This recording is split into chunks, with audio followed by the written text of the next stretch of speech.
Hello mga kamanok, welcome to my vlog. So mga kamanok, madaling araw pa lang, papakain na tayo ng mga manok natin.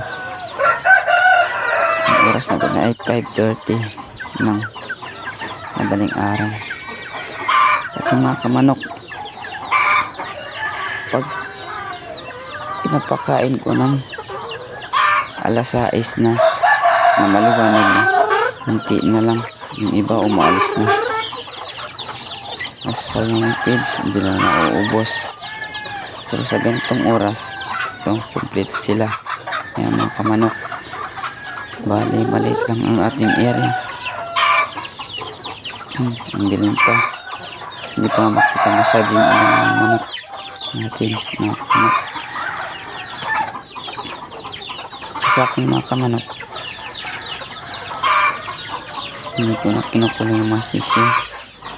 Nasama ko na kagad sa nanay nila, sa inahin. Tapos mga kamanok, bago ko bitawan yung aking napababa na naglilimlim,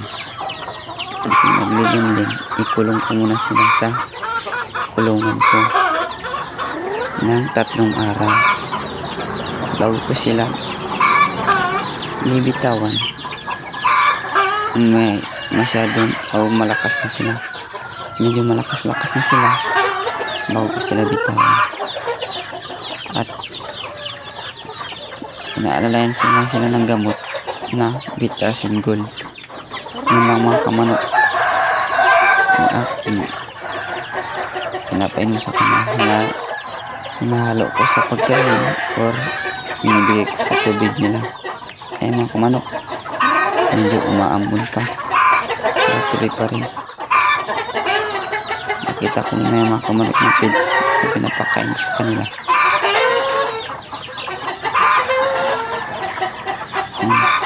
Umaambon na yung mga kamanok, mga manok. Ito nga po palang feeds, karakon at saka grower pellets na ating pinapakain. Minimix ko lang yan po mga kamanok.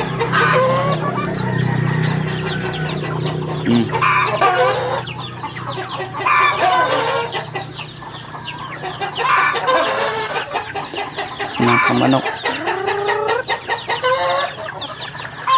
dito sa poultry, 5 piraso pa sana ako din ng manok, kaya lang madilim pa dun. At yun nga, kulang sa budget, wala akong pambili din ng extension at bumbilya din. Nalay poultry dun sa kabila bahay. Yung mga bitaw, kinulong ko kasi yung mga kamanok kasi nga lumada po sa ibang bahay. Paghapon doon sila natutulog at pag uwi nila nababawasan. Samsa na yun sila kamanok, ngayon 5 na lang, kaya hinuli ko na. Sayang din kasi yung feeds na binibigay ko sa kanila, napakain, tapos iba yung makikinabang. Mga kamanok, ang liit lang talaga ng ira ko. Ito na yung bahay nila nanay, dikit-dikit yung bahay dito mga kamanok, bahay ni ate. Ang pinto, yan. Mga kamanok, hindi ko muna, please subscribe. Okay mga kamanok,